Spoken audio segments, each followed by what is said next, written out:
Profanity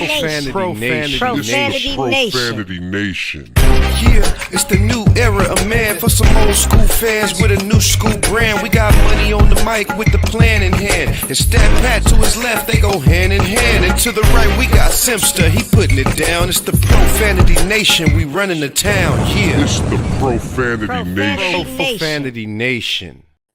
Hey, welcome to the show. Welcome to the Profanity Nation podcast, where we are the voice of the professional fan.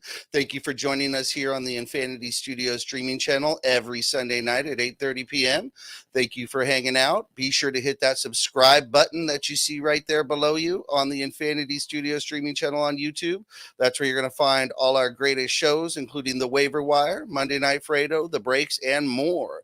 As usual, I have my co-host here, Money Mike. How you doing, bud? Man, I'm all right. Are we going to win this game? Got to figure that out. Yep, Lakers playing right now against Washington.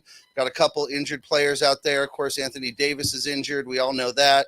We'll get into that in a second. And then now Austin Reeves went out with an ankle injury in this game, so they're starting to pile up. Of course, Patrick Beverly isn't playing. We've got some other players out, but that's okay. That's okay. The Lakers still need to get this win because it's the 12th seed versus the 12th seed. So as Charles Barkley would say, why are we talking about the 12th seed? Why are we talking about the 12th seed? There's a conspiracy going on. It's because we in L.A. Because we in L.A., we are Lakers show. That's right. We're talking about it even if they're the 14th seed. All right. Our co-host, Stat Pat, he got delayed in traffic, but the show must go on. So he is joining us from the side of the road, actually. Let's bring him in. Stat Pat, how you doing? Can you hear us okay? Yeah, I got you guys. How you guys doing tonight? Okay. Can you hear me? Yeah, we can hear you. You're kind of low, but we'll figure it out. out. We'll figure that out on our end, but it's okay. We can hear you a bit. So thank you for doing what you can to join us. We really appreciate it. You're so important and part of the show. How are you feeling tonight, Stat? I'm doing good, man. I don't like the fact that Anthony Davis is out for another month, but that's just how it is for the Laker fan, right? Can you hear? Yeah. Yeah, it's super low. Okay, we're gonna do our best here, Pat, and we can barely hear you on our end, but we're gonna do our best here. So as Pat alluded to the fact that Anthony Davis is out for approximately a month, but nobody knows why. Yeah, we don't really know why. Like, what is the secret? Yeah, we don't actually know why. So we're just going to have to keep an eye on that. Maybe I would say we would talk to Marco, but Marco at least needs to have some kind of diagnosis to go off of besides an injured ankle. Yeah. Now, this is a shock to nobody. We all knew at some point during the season that he would go down for at least a little bit. We're hoping it's not too long. The Lakers cannot afford to lose games right now. They've already exhausted their space for game losses. They just don't have any more room for this. So the Lakers absolutely need to hold court. They really can't even go 500 ball while he's out. They have to be winning because they're already still under 500. So what do you think the Lakers need to do in order to hold firm while AD's gone, and we're just assuming it's a month, even though we have no information? Yeah, I mean, it really is crazy because the fact that it's like, why are we all of a sudden hiding things? Like, we know, and when you even go look at the injury, he went for a reverse layup and he just landed on it, and then he kind of walked off. And they did X-ray, of course, that was fine. The MRI, they did that, but they're not saying anything. They're not announcing anything. He's going to be out at least a month. So what is it? Is it broke? Just sprain. Grade 1, grade 2. We've learned a lot from everything, with Marco and so forth, but we need at least a little bit of info. Yeah. What's going on, Money? We good? We're low. Everything's low. Okay, he's working on it. It. All right, thanks, guys. We're low on Clubhouse. We understand we're working on technical difficulties here, guys. But Anthony Davis, like we said, he's out. We don't know what's wrong. We don't know what's going on. We do know that it's an ankle injury. We know he's in good spirits because he's at the game tonight on the side watching the game. Your boy LeBron's going to have to carry the weight, and we know you don't have too much faith in that. So talk to me about what LeBron needs to do. I don't like. I don't know if you guys. Well, everybody listened to the last show. I put a bet out there, and to Fredo. Yeah, Monday Night Fredo. And, I did a cardinal sin in number one, talking crap before the game was over. It was less than 5 minutes. I sent out a text asking what the score was, and all of a sudden the Celtics start roaring back. Everybody's blaming AD for missing the free throws. I'm saying, okay, that happened, but the game was tied. We had 12 seconds left in the game, and LeBron James had the ball. And why does he not drive to the hole? You kept saying that as we're watching the game today. You're like, why doesn't he do that at the end of the game? Why doesn't he do that at the end of the game? Because that's what I don't understand. Like, everybody's looking at him. He has the ball. They expect him to go ahead and take it. And, dude, if you drive to the hole, either you're going to slam dunk the ball or force a call. They're going to foul you. I mean, you're a 20-year veteran, MVP. Somebody thinks you're the GOAT. Man, like, come on, man. Like, at the end of the game, this is what hang on. You said somebody? So a lot of people. A few people think you're like somebody. There's one guy out there who thinks you're the GOAT. Is that what you're suggesting? Somebody thinks you're the GOAT. Someone thinks you're the GOAT. Okay. So while that game's going on, of course, we're going to keep this truck rolling. We're going to keep this ship sailing. And we've got some things to talk about. As the title of the show says, 3 trades the Lakers need to make, guys. Yeah. Okay. Let's see if we can get Stat Pat back in if his volume's any better. Stat, are you with us? Yeah, I'm here. Can you hear me? Oh, yeah, a lot better. A lot better. We hear you. A lot better. Thank you, Stat. You can hear us okay? Perfect. All right, perfect. So what we're talking about today is 3 trades the Lakers need to make. And let's go ahead and get started here. We know the obvious players that are on the trading block and are potentials, and we know that would be Kendrick Nunn, Patrick Beverley.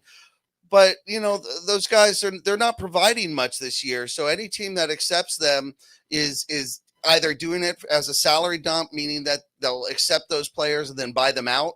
So that way they just don't have them on the team. But if anyone's looking for anything decent or a playable player, that's not going to get it done. What do you think the Lakers need to do, or at least be prepared to give in as far as some sort of quality player to get something back? Let's just say, the rumors out there are the Bradley Beals, the Kyle Kuzmas, the Chicago players over there, DeRozan, Vucevic, all sorts of different players. But, it just seems like it's going to take more than Kendrick Nunn and Patrick Beverley to get it done. We're all a little hesitant to trade Westbrook right now, but I guess the reality is, are we a championship team with Westbrook? What do you think, Stat? Yeah, well, first of all, we have to get rid of the dead weight. So if they're not really contributing, they have to go. And so you're saying like Patrick Nunn and Kendrick Nunn and Patrick Beverley, both of them are just not pulling their into the bargain. So for me, it's addition by subtraction. In terms of where are we now, I'm really kind of irritated at the fact that we haven't made any trades, because we see now we need it, and now it's almost like, are we going to be in tank mode now that we don't have Anthony Davis? Are we going to now tank or something like that? So how are we going to get these wings that we need to compete? We still need wing help, even though Thomas Bryant is working, like Gabriel, but AD is going to be a big void to fill. And speaking of AD, I just want to ask you guys this one question, because I never seen, we as Laker fans, I don't think we ever experienced a injury-prone superstar. Like, is this our T-Mac? Is this our Grant Hill? Is this our, Brandon Roy?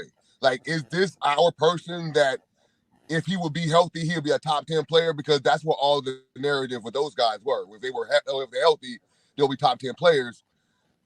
What do we do now with AD? I know we can't trade him, but at the same time, it's like, do we continue down that road too? There's a lot of stuff that should be on the table when it comes to the Lakers and how to fix us. Well, there's one thing that you mentioned there in that one thing you mentioned right there, and that was the word tank. And by definition, to tank, that means you're getting something at the end, and the Lakers have nothing because they do not control their pick this year in the trade. So if they tank, they're just giving that to New Orleans, which of course isn't anything we want to do. So tanking really isn't an option this year. So they got to play it out. They've got to at least go for wins. Their goal is to try and stay out of the bottom 10. But this injury to Anthony Davis is nothing surprising. Although we were all talking about how he was, seemed to strengthen his core, strengthen his body a little bit. We were just kind of gaining some faith. But in the beginning of the season, though, Mike, we were looking for about 62 games, I think was the number that we were looking for. And we were hoping he would finish the season. Now, we may still get that because he hasn't really missed any games yet. So if he misses a few, that's okay. But the problem is if he misses some games, we can't afford to go 500 right now. We already gave away so many games at the beginning of the season that we need to excel. And if we don't excel, we're not going to get the playoffs anyways. So what's the use? Yeah, I mean, but listen, we got to continue to play. We can't give up. AD went down. He got his rhythm when LeBron got hurt. AD stepped it up when LeBron got hurt for those, 6-7 games that LeBron was out. Yep. So personally, I'm expecting LeBron to do what AD did. You know what I mean? Like, he's supposed. With LeBron and Westbrook, we should still be competitive and be able to win some games against the bottom dwellers. We're not going to win games against the teams that are. Beat what's the name? Denver. Denver's good. Yeah, but again, now that's a game where they start the game and they're scheming for a game against AD. Now teams don't have to do that. So, sometimes when it's always the assistant coaches that, scheme the next team that's playing. They all have a role in this. So, when they're putting that together, they're scheming for AD. AD goes down and all of a sudden Thomas Bryant's playing good, but they don't have a plan for playing against Thomas Bryant. So that came as a surprise and kind of knocked them off course. Now, though, all the teams know there's no AD, so they're going to be planning for that, and they're going to be able to stop Thomas Bryant or anything that he does because he's limited on what he can bring. He doesn't have the same arsenal that an Anthony Davis has. So they're going to be able to scheme against that. They're going to be able to play up on LeBron. They're going to be able to play up on Westbrook. And then if we add to that, if God forbid Austin Reeves is out for any length of time, and he was somewhat, we all agreed the X factor of this season, we're in trouble, Stat. Yeah. And when you were talking about how teams are going to scheme for us, we were talking about just how scheme against us offensively. What about the flip side and how they know that, they're just going to basically, if the Lakers are a top one or top two teams with points in the paint, with most of that's all AD. Well, you take AD out and you block that paint off and you basically force the Lakers to do something they really do not want to do. And that's literally shoot threes. They don't want to do that. So the fact that we have to now shoot better because we don't have any inside presence. I mean, LeBron has a okay post game, but you can't put him in the post and then get those same kind of numbers that would collapse the defense. Everything is on the perimeter. So I mean, it's gonna be dire straits as far as I see. We've seen this movie before. We've seen when AD goes out, how do we look? We don't have the necessary horses. And like you said, Jeff, I forgot. I know we don't have our draft pick, but man, I mean, you can't tank. You can't tank, and we can't win games. So we're in this weird purgatory so I don't know. I don't even know the answer, dude. Honestly, I don't know what solution we got because we're in a position where we're going to be messed up either way we go. Yeah, it's a no-win situation here. You asked about, making the trade and getting some trades in here quickly. Without AD in there to work in and work some chemistry with a trade, then we're way behind. Well, we're way behind on that situation. So, even if you make a trade, let's just say, they go for it, and let's say they somehow wheel for a Bradley Beal. Well, that's great. But then, you get him in here, he's going to have to get adjusted. He's going to have to, get used to the team. And then all of a sudden, a month later, here comes AD, and you got to get adjusted and used to the team again. And we all know that takes time. It takes a while to build that chemistry and that timing between the players that is just so desperately needed. Again, with the slow start that this team had, they left themselves absolutely no room for error anymore in this season. And now we're a little bit stuck. We're in a bind, and now we're on this roller coaster, and we're just gonna have to see what happens. That's it. I mean, we have no choice, right? I mean, Money Mike, we're on this roller coaster. It's been it started down, then we had some ups. We thought we turned the corner, and then we're down, then we're up. Now with the injury bug hitting us, which it hits every team, but when it hits our one dominant superstar, LeBron's great, but he's not our dominant superstar anymore, at least this season. That leaves us in a hole. We can't sound so depressed about this. I mean, it's we got seeing good vibes. I mean, it definitely is depressing, but it's still All-Star break has not happened yet. Second season hasn't happened yet. Can we play 500 ball?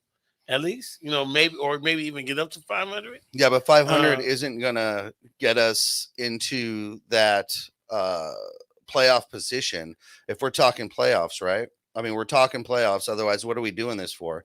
So if we're talking playoffs, we need to play better than 500 ball just because of our slow start. And I don't know that this team is capable. They did pull out the win tonight, 119-117, it looks like, against the Washington Wizards. So that's great. They pulled that out without Anthony Davis from the start. But we're talking about, the 12th seed in the East. Yeah, and what's our record, though? How far are we out of first place? We'll take a look at that. We'll see where we are statistics-wise. But I think we're probably from first place, probably about 8-9 games, maybe. Okay. So we're 12-16 right now. We're 6.5 back. It's not bad. Yeah, but other teams going to be searching. We're going down but hey, look, and the Warriors are the 11th seed. Yes. That's okay, but I'm talking all the positives. So all you're saying is misery loves company. Stat, does it make you feel any better that the Wizards aren't at the top, even though it's New Orleans and probably the Suns still up there? You know what? I'm taking all the wins we can. We gave a lot of those wins away in the beginning of the season to those bottom feeder type teams. So we need to now establish that we can beat these teams. Now, while we have some sort of chemistry, AD going down, it does hurt, but like Mike Money said, we need to look at the positive. However, I'm just finding hard to say when we play against the teams that are in the top half of our conference, how do we match up with? I know we beat Denver, but I'm not really scared of Denver. Even if we get all of a sudden have a new team, I think AD and LeBron beats Denver by themselves, and everybody can pitch in. It's just and then the use the Warriors is funny because we know what they're gonna do. They're gonna go on a streak. In a minute. They're having chemistry issues, but they're gonna come if they make a trade. If somehow they trade somebody out, they're going to be right back in the thick of it too. So the problem is they're not dealing with the health issues we're dealing with, and I just don't see how, like Simpson was saying, we're going to have somebody come and acclimate themselves to play with LeBron, then have to acclimate themselves to playing with Westbrook, then acclimate themselves playing with AD, and we don't even know if that's going to work. It's not like a Paul Gasol situation where it was just like a fish to water. It's going to take some time, and I don't know. We don't have time. Like Simpson said, we didn't give ourselves enough wiggle room to absorb any kind of injury of this magnitude. Absolutely. Yeah. Absolutely. Yeah. I don't know, man. I'm just trying to put. I'm trying to be optimistic. You know what I mean? Because I don't want to. Obviously, like you said, Stat Pat, we can't tank the season. And it's still early. We're only 4 games out of being 500. We're 12-16. We have been playing good ball. There definitely are players that we do have that can possibly step up. We got Max Christie was actually making his threes tonight. Austin Reeves, hopefully the ankle was not that bad. So, he could come back and help us. We'll definitely be looking for an update on that, and hopefully they'll give us a little bit more info about these injuries. Right? Yeah, Brian is kind of he he needs to. He had a good game against Denver. He was trying really hard today. Kenny, I think hopefully he can play a little bit better. But we're not going to get any major improvement from Thomas Bryant. We all love him. He came from South Bay, but he kind of is what he is, right? We're not expecting anything. Nobody, the magic word in sports when people are underperforming is always potential. If they lived up to their potential, none of us have ever mentioned that Thomas Bryant has a huge ceiling or so much more potential. I think he's playing solid. I think we're getting what we expect from him. I think that's what we'll continue to get from him, but I really don't believe he's all of a sudden going to start playing some all-star caliber ball and we'll be like, wow, we didn't see this coming. I think, you are what you are at a certain point in the season there and in your career. I'd like to hear from Stat with all the rumors we're all hearing here. Again, you've got, now Bradley Beal, of course, Kyle Kuzma has been a little bit vocal. Sounds like he'd love another turn at LA. You've got the Chicago situation. You've got Bojan Bogdanovic over there in Detroit. Out of the rumors that you're hearing, what's the trade that you would most like to see? What are you willing to give up, and how does it help our team? To be honest with you, what are we looking for? We're looking for shooting, and we're also looking for now an inside presence. And if we're thinking about what we do, I would have to go back to the Miles Turner Buddy Hield trade, only because it helps us right now. Now, I don't want to give up 2 first rounders, but we're at a situation where we were playing high stakes poker and we were hoping that everything stayed healthy. Now, if you trade for those players that we just get shooting, then we're just basically a perimeter team and we don't have any inside presence. The problem is with, Miles Turner, he's going to ask for the world, and I don't really want to pay him that. But at the same time, we're talking about a stopgap or something that's going to help us stay afloat. I think that's our best option. The other trades that you were saying before, Bojan, I like him, but I think he was like, if he's a really good third person, kickouts, attack, the closeouts, really nice shooter, able can fill it up, but he will be doing it in a complementary role. I don't want him to be the go-to, but hey, with opportunity comes, a lot of people that might step up too. So I mean, I like the Bojan Bogdanovic trade. I wish we had DeRozan in the beginning before because I like his mid-range, but his mid-range game fits whatever, but it might clog up the middle, right? LeBron likes to go to the rack. AD is not operating in the post. DeRozan, it can score, but he's also going to be in that mid-range area too. So does that help us offensively? It helps us now, but when AD comes back, does it really help us all the way? The only other trade I would like, it would be funny if we traded a first rounder to get Kuzma back when we traded a first rounder to send him out. Like, it would just be like mind-boggling to me to trade a first rounder to get Kuzma back. That just tells you the ineptitude of the front office if that's what kind of moves that we're going to try to do to improve this team. Right. And of course, Kuzma's, the word is that he's looking for a payday next year in the neighborhood of about 20 million. And I don't know that the Lakers are going to pay that.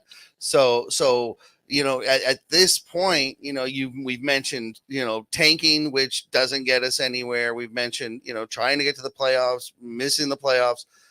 The one thing we haven't mentioned is next season and the season beyond, and any trades we make this season will definitely affect that.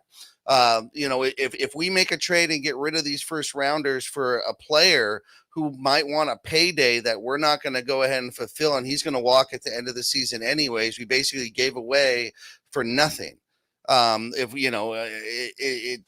It's always title or bust, but nobody in Lakerland right now is feeling like, especially with the current injuries, that a title is something that we're in line for this year. So, potentially it turns out, watching what happens to Anthony Davis, It might just end up being that we just kind of sit still with what we got right out this year and go from there. Money Mike, should we be reading more into the fact that they haven't released information about Anthony Davis's injury?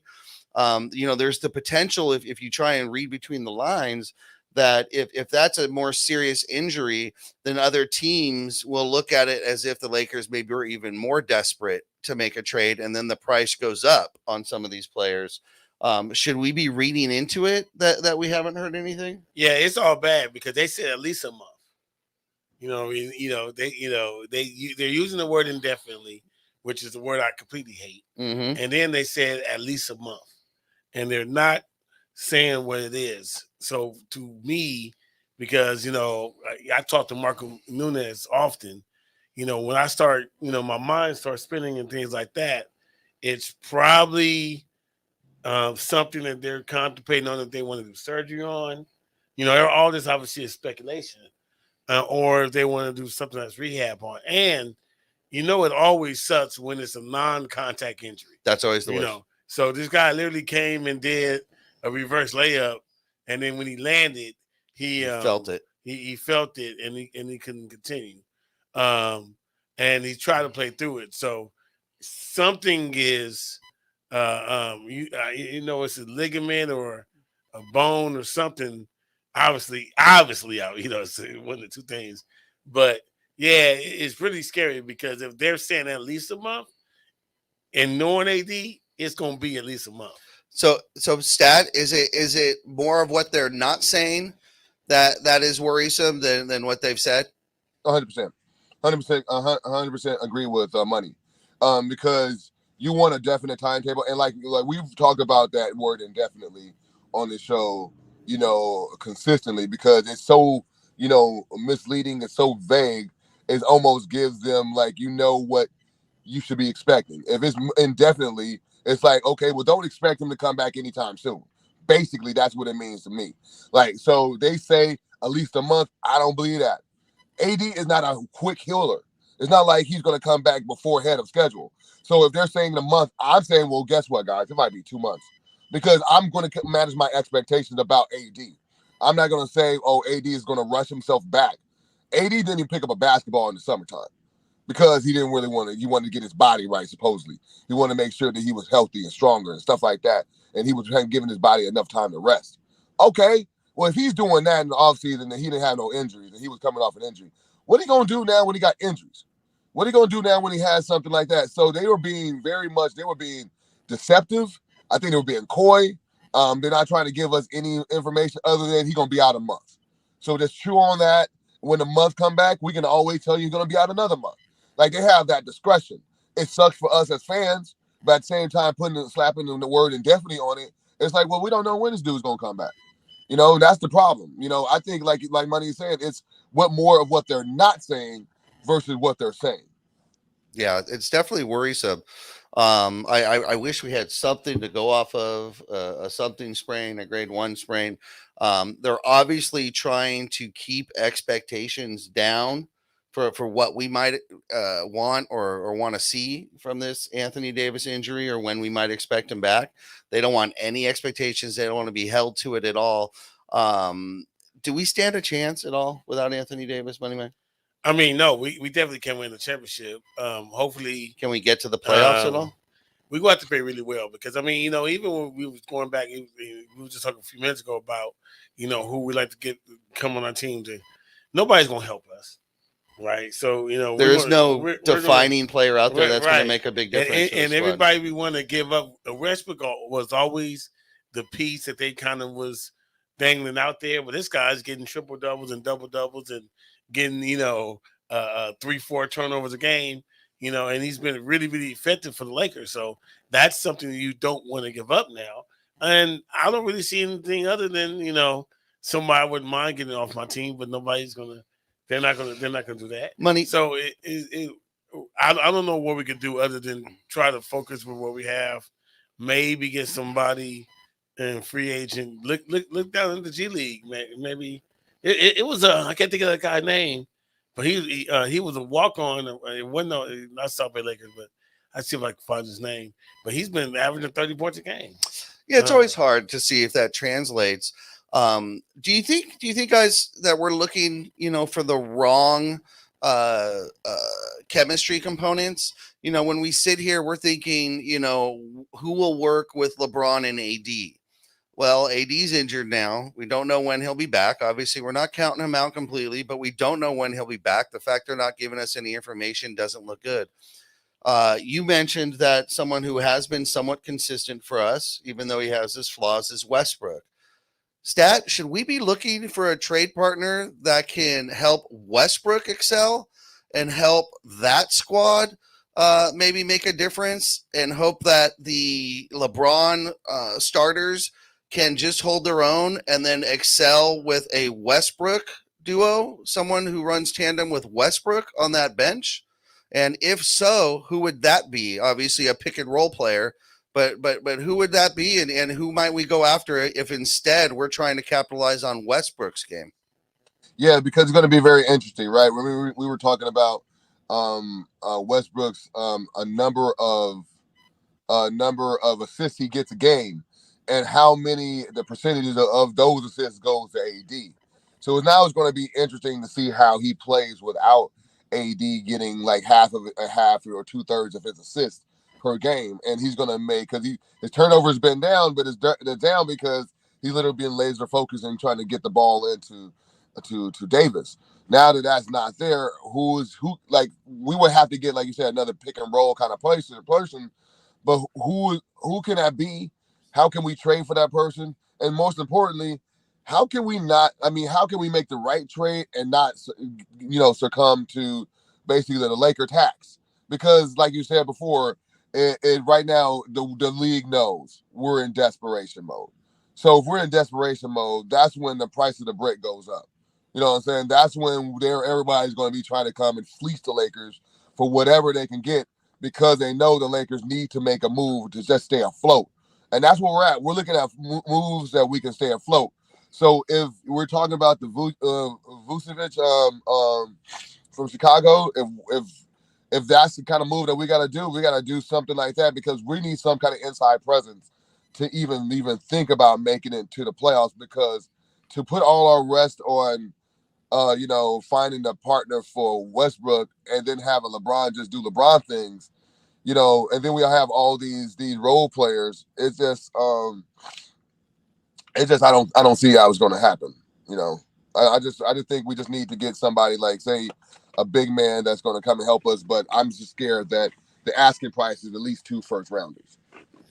Yeah, they always, the Lakers always seem to pay dearly for their trades, a little bit more than any other squad would pay. Patrick Johns, you're right. Seeing AD on the bench and kind of walking around, is always a good sign. But you can't not look into the fact that they're not telling us what's going on. Now, I'm going to guess that that's more gamesmanship against, other teams and for trades.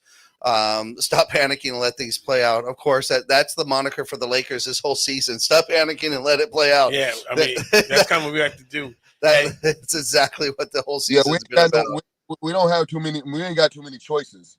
Right. I mean, that's basically, we're gonna have to sit down and just hold our butts, man, and just watch this thing go. But at the same time, I wish we were in a better position. Like, I guess that goes without saying, but I have faith in the players.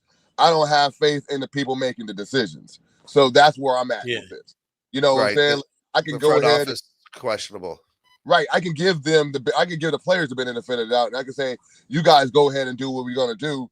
But, people have been screaming for trades, and we've been hearing they was dangling the carrot in front of our face every day. We got that December 15th deadline right now. More people available to be. Who are these more people then? Like, who are these more people that is going to be available on the 15th that we were supposed to hold on to? And now we're here. What is the 18th? Then and then we're like, okay, so what do we? You know what I'm saying? Like, where are these new, list of people that we were able to go ahead and, okay, man, we could pluck one of these guys just for 2 second rounders. I'm looking at people think we can make trades with 2 second rounders. The Lakers, 2 second rounders? Nah, we will never make a trade with just a player and a second rounder and feel like, you were going to get it. So I'm with P. Johns. You know, I hear what he's saying. Like, you know, I don't want to sound like I'm panicking and everything. But look, man, enough is enough. And I was going to curse, man, because I'm at this point. Enough is enough, dude. We got to go ahead and either we buck up and we start playing. I like Max Christie. I'm cool. Maybe he was going to be the person that unlock our offense because he looked like he could shoot. Or we just got to be like, okay, front office, what are you doing for this team? Because it looks like they're not giving a damn. And I don't want to keep hearing them move the goalpost. Sorry, like, well, closer you get the deadline, that's where all the trades are, you know, more people come. That's what we're hearing. It's almost like they're just dangling the carrot, placating us, letting us get all, you know, pretty much. I'm so frustrated with this team. And like I said, I don't want to sound like I'm panicking, but damn, at the same time, man, what else am I gonna do right now? I had no faith. Faith in what? What am I putting faith in? Yeah, we gotta keep calm. And we got Clubhouse on here. Blink your guys' mic if you guys have a comment. Maybe we can you guys can help us figure out what needs to be done. You know, other than just don't panic. What we're gonna do, guys, you have a set. Yeah, go ahead, Crispy. Okay, yeah, guys. I honestly believe that it's nothing to panic about. I like how our squad is balling without AD. We missed him last game. Thomas Bryant had 21.6 rebounds. Tonight he had a double-double. I think he's ready to step up to the plate, to be honest. And I feel like the supporting cast is ready to step up to the plate as well. I feel like without AD, we do like a lot of running gun offense, which I love a lot. On top of that, we see a lot more pick and rolls. Damian Jones was exclusive for us off the bench tonight, which helped us out in this win tonight as well. So yeah, I don't think it's too much to worry about. As far as the AD injury, I think AD is going to be out for at least 5 to 7 weeks. I think I think it's a real injury. I don't think we want to disclose it right now. Maybe like a mid ankle sprain, but yeah, I see him being out for about 5 to 7 weeks. And it's funny because last game I had initially said that on Twitter that he'd be out for several weeks, and nobody believed me. But yeah, I don't think it was a pretty good injury. Yeah, well, you know, I love your optimism, Crispy. So yeah, I mean, I do too. Do you think, Crispy? We're talking trades here, of course. Too. Is there a trade rumor that you like? That you wish would get done? Hey, from my understanding, okay. Let me start off by saying this. I would love to have Bogdanovich come in. He'd be crucial when it comes to 3-point shooting for us, which we, you know, critically need. But also at the end of the day, as bad as I want to get rid of Pat Bev, I mean, I really don't. Pat Bev as a person, I like him. As a basketball player, I don't like him. As bad as I want to get rid of him, I don't think it's in our right will to make a trade right now. I want to sit back, you know, lay back and see how our team operate without AD. Because AD has been the pivotal movement for our squad right now when it comes to success of winning ball games. So I would like to just sit back and see how we operate without AD right now for a while. Well, there's no question, Crispy, that if this team's able to maintain, and by maintain we say, you know, play 60%, win 60% of their games, that you know, anything better than 500 really, then that actually bodes pretty well for this team when AD gets back. And you know, there's plenty of time for AD to get back, to get healthy, and to get, you know, rolling again, and to help us, you know, hit a stride that can help lead us to, you know, potentially a playoff run. AD was the one who said, hey, you know, regardless of regular season schedule, nobody wants to see us in the playoffs. And that's true. You know, nobody wants to see this team healthy in the playoffs because anything can happen. They know that. The Lakers are, you know, never an easy out. We play with pride. We play with heart.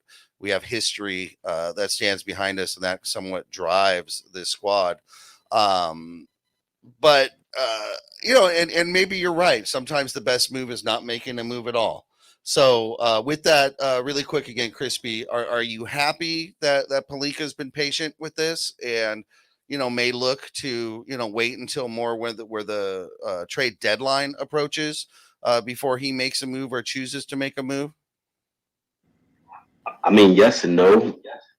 because I would have put the trigger with the whole Pacers trade talk. Me personally, I would have put that trigger. I think you'd have got two young guys to come in to fill the void. At the same time, with AD being hurt right now, you made a very pivotal point where you said that AD would be coming off like a 5 to 6 week rest, so he'd be fresh and ready. And I think our squad will keep up with performance base wise. I think we'll keep up with the pack. So we still have some momentum going into like New Year. I see AD coming back around the second week of January. He won't be out for too long, but get him in his break, and he deserved it. He's been balling so far. So yeah, I mean, I'm still feeling pretty upright about our squad right now. I have no worries. Gotcha. Is 60% about what you're hoping to get out of this squad and wins? Oh yeah, I see 60%.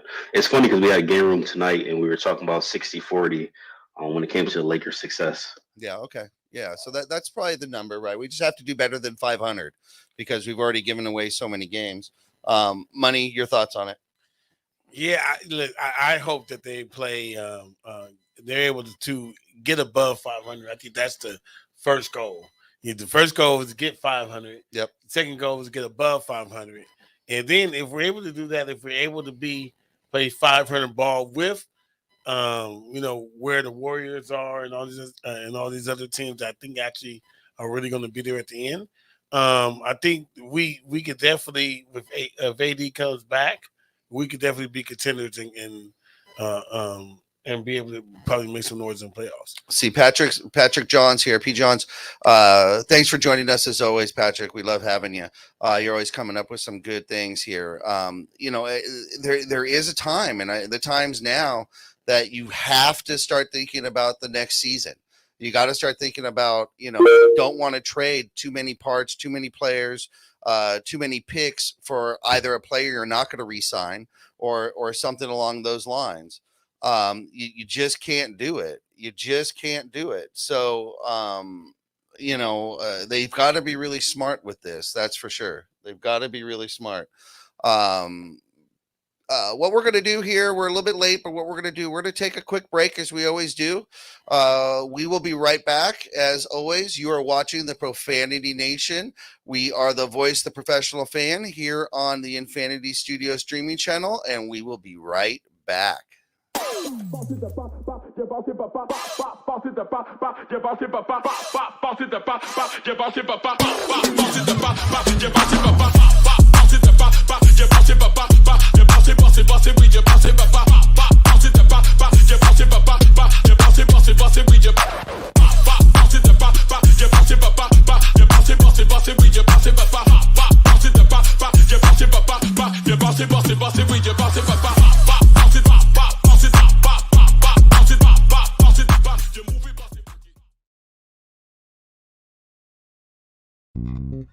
United One Protection Services. With over 30 years of experience, United One Protection Services has more expertise and knowledge than the other security companies combined. Residential, commercial, municipal, or institutional, United One Protection Services does more than just security. We protect your livelihood. United One Protection Services.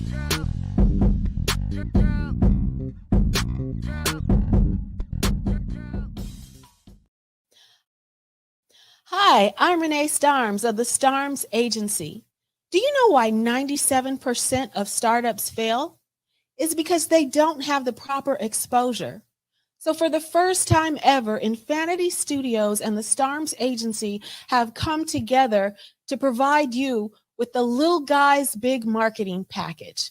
Now, this is for local Los Angeles businesses who are ready to launch, relaunch, or simply expose their business to grow. With this package, you're going to receive 6 months of online and offline marketing tactics in a customized plan for your business.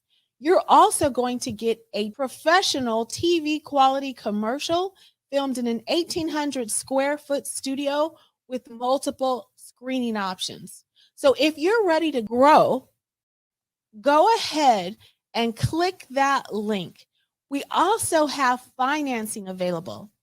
I'm looking forward to chat with you. Click the link and let's go. Hey, thank you. We're back here. We are the Profanity Nation podcast, voice of the professional fan. As usual, talking Los Angeles Lakers and NBA. We've got Stat Pat on the road doing what he's got to do to join the show. Money Mike in house and Clubhouse on the mic here.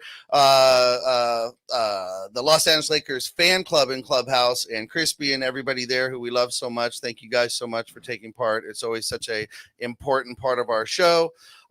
Let's continue the talk here, guys. Okay, so how heartbroken, and we'll go to Stat on this one. Okay, there's always, we talked about as far as, trades, trading pieces. Let's just assume a trade's going to get done. Generally, you've got to put in some kind of sweetener in there, and if it's not going to be one of these first round picks, it's going to be a player with some potential. How heartbroken would you be to see a Austin Reeves included in a Bradley Beal or a Bogdanovich, or even the trade with Chicago?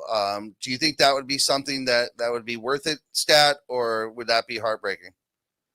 It'd be heartbreaking for me, because I like my glue guys. I'm a big glue guy kind of person, and I like the ones that fly under the players like to fly under the radar.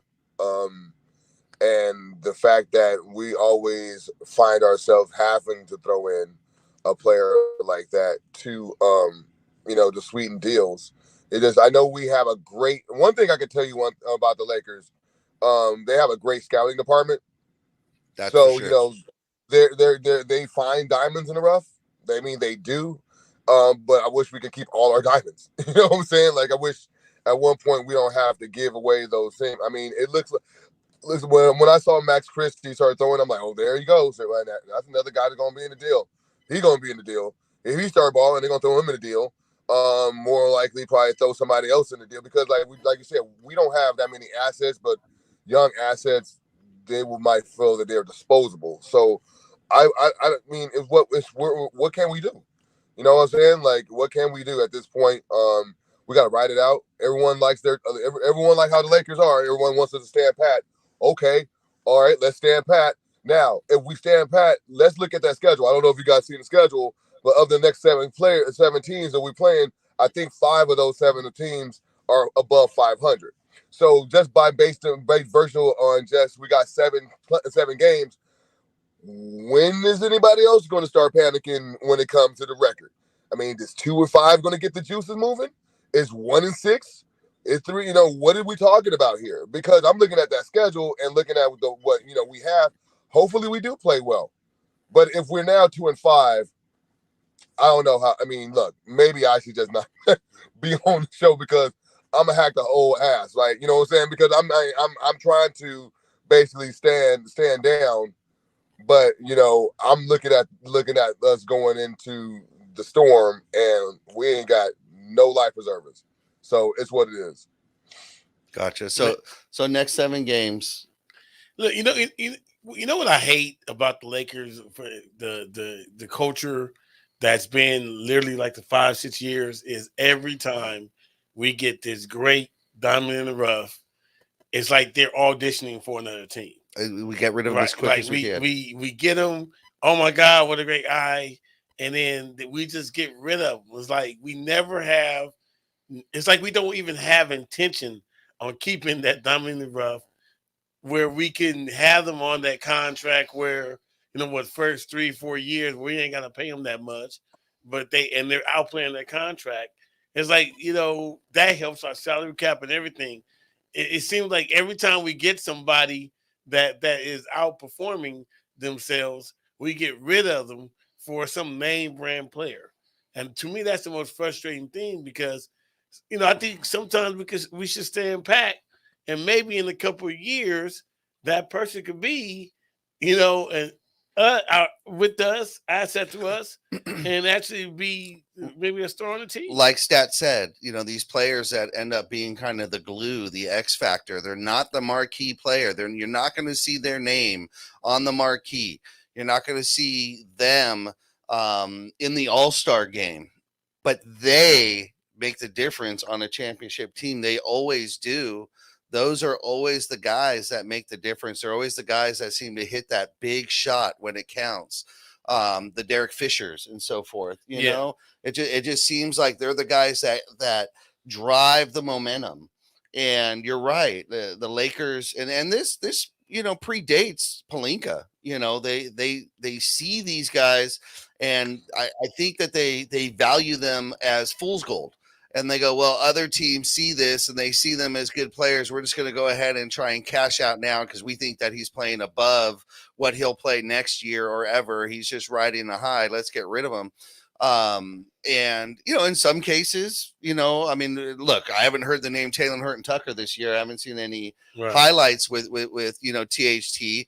But then you look at some of the other players where you have a Kuzma, Brandon Ingram. You've got, the list goes on and on. Man, I know our friend Lisa Atcherrod. Yeah. That for Utah. Jordan Clarkson. She texted me about a couple of weeks ago and said, thank you very much for Jordan Clarkson. Yeah, these players, these guys, they on the Lakers, yeah, sure, they may not, make it to the All-Star game, but they're all-stars for us. And Lakers fans see him as all-stars. And someone like a Jordan Clarkson is still very beloved in Los Angeles. Right. Now, of course, speaking of Utah, they have fallen back down to earth after their, strong start. Yeah. So their record now more suits, where we might have expected to see them. That's for sure. But I mean, at the end, we're just going to have to see, where this team kind of settles out. I think we kept saying this, the next 5 to 10 games, will tell a lot. Well, really, the next 5 to 10 games may tell the season. If we go, 2-8 over the next 10 games, the season's pretty much a wash. If we can hold to that 60-40, like we were talking about with Crispy and in the fan club over there at Los Angeles Lakers fan club and clubhouse is talking about, then we stand a chance, Yeah. And there's a reason for AD to come back. If not, there's no reason to rush him back. Yeah. Yeah. We got to hope that they'll be able to maintain. And look, I'm looking at who we have on the court. We still have Westbrook. We still have LeBron. We are going up against some. I think our next game. We'll assume Reeves is going to be back. Yeah, I know our next game was with Phoenix. I know we got Orlando. Coming up. It's a deep, like Pat said, it's a above 500 schedule. But yeah, man, we got to play 60-40. We got to pull out every game. Any game that we're close in, that we're battling in, we got to pull out. Pull off those games. We got to win those games. Absolutely, we can't get those close games away. Money Mike. Yeah. You got an out of bounds today? I do. All right. We always, as you know, you guys, and at the Los Angeles Lakers fan club on Clubhouse, you know how we finish the show. We finish the show with a segment we call Money Mike's Out of Bounds. It's really easy, everybody. Money Mike's going to share his thoughts or opinions on a topic, and he just wants to know if those thoughts are in bounds or out of bounds. Money Mike, you've got the mic. Yeah, so, I'm coming back in my LeBron hat on this one. Crispy, I'm gonna need your help on this. Stat Pat, I already know what you're gonna say, but I'm gonna ask a question like this. LeBron James has been with us for 5 years now, 5-6 years. Mm-hmm. I say he still should not have his number retired based on the play he's been playing with the Lakers. I have not seen anything extraordinary that he has done performance-wise to the point where he deserved his number to be retired. Am I out of bounds to say that LeBron James, based on the play that he's had as a Laker, he should not have his number retired as a Laker? Am I out of bounds to say? Let's go, Steph. You're not out of bounds. All right. We jumped in. Somebody go. Who's I know that voice. That was that's Beauty and my husband. You're not out of bounds. We agree. All right, Beauty. I appreciate you. Nice. So you don't want to see that jersey hanging up? Well, it's not that we don't want to see it. Not yet. It's not that we don't want to see it. Yet. All we're saying is, based on how he's performed as a Laker, he's not worthy to have his number retired. Beauty, thank you very much. Since we're in Clubhouse, Crispy, give me something. Hey, Money Mike, I'm gonna push back. I'm gonna say you definitely out of bounds this week, my man. Oh. I feel like LeBron, he's crossing barriers right now. You know, he's breaking. We're not talking about Crispy. We only talking about in the Laker uniform. What has he done in the Laker uniform? He's doing this in Laker uniform, though. No, he's breaking. No, he's breaking still. Crispy, come on, Money Mike. You can't do that, Crispy. You can't do that. He's breaking still records. He's gonna break the all-time scoring record come February. This is coincidence. Come on, man. This is I have to, Crispy, I have to jump in on this, Simsta. Most of those are longevity records. And so you're talking about the longevity of a career. Absolutely. So, in the respect of the NBA and what he's done, yes, absolutely. But if you take as a microcosm and just take his stats as a Laker, what he's done for the Lakers and where he is assisted with the Lakers and what he's brought to this town, this city, and this team, you may see it a little different. Look at Jenny Bus, Crispy. The reason why she retired both number 8 and number 24, and she said that's because number 8 had a Hall of Fame career and number 24 had a Hall of Fame career. Now you're telling me LeBron James Laker has had a Hall of Fame career.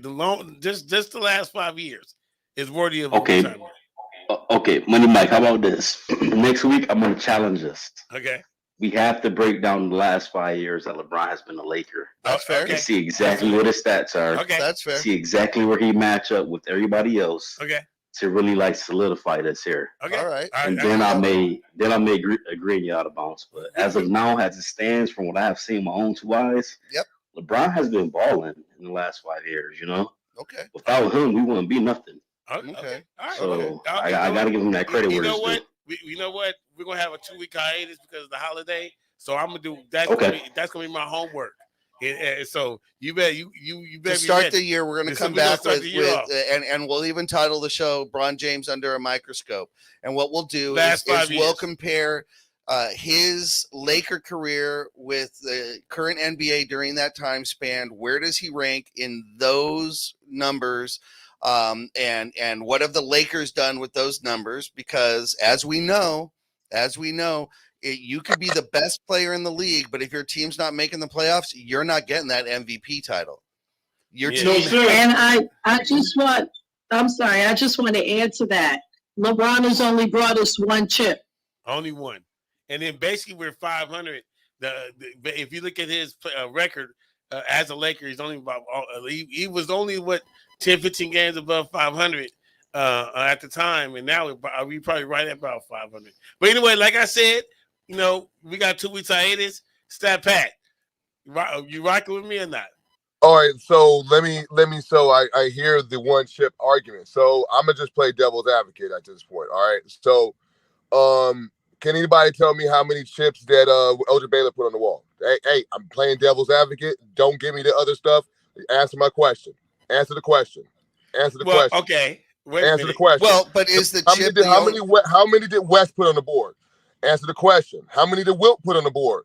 Answer the question. 1. How many did Del Goodwin? But Stat, that's never been the defining factor for the Lakers. The defining factor for the Lakers has always been a title and Hall of Fame numbers. Hall of Fame numbers in the Lakers jersey. So LeBron James, what aren't his Hall of Fame numbers? Because if we do break down his career, and like I'm saying, I'm playing devil's advocate. We're not talking about his career stat. Career as a Laker. We only talking about. Are we talking about career record, or are we talking about his stats? Are we talking about his record as a Laker? We're talking about only his record as a Laker. You're saying his record. We're not talking about stats. We're talking about his record as a Laker. We're talking about LeBron James' performance as a Laker does not warrant his number. His performance, his complete performance. So what constitutes a bad performance? Based on what criteria? His stats? what I'm basically saying, this is my argument. My argument is everybody that's on that wall have Hall of Fame caliber numbers in the Laker uniform. Has LeBron James put up Hall of Fame? We're going to find out. We're going to find out to start 2023, and we're going to settle it once and for all. Because if he does, and if he does have those numbers, then you got to give it to him, because that is the criteria. If he's averaging 28 points, 8 rebounds, and 8 assists, I'm going to jump in and say happy birthday, Albert. I'm glad you got to see them win. Yep, I appreciate it. I appreciate it, Tracy Wilson. Yep. Crispy. All right. Happy birthday, Albert. All good. Happy birthday, Albert. I just got out the crypto arena. I'm in the car now. Oh, congratulations. You brought us the win. Great atmosphere. I love it. All right. Wonderful. Great. Wonderful. All right, guys. Man, it was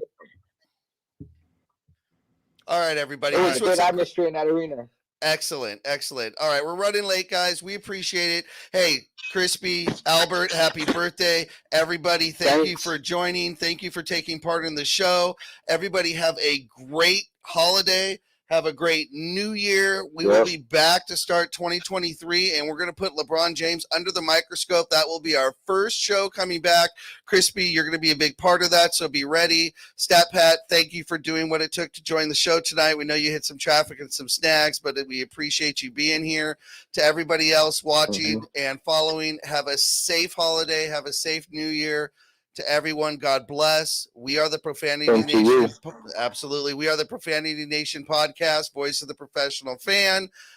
Only here on Infanity Studio streaming channel. Coming up next is the Waiver Wire with Marco Nunez, former head athletic trainer for the Los Angeles Lakers, and our boy Money Mike. They're going to go ahead and fill you in on fantasy football injury reports.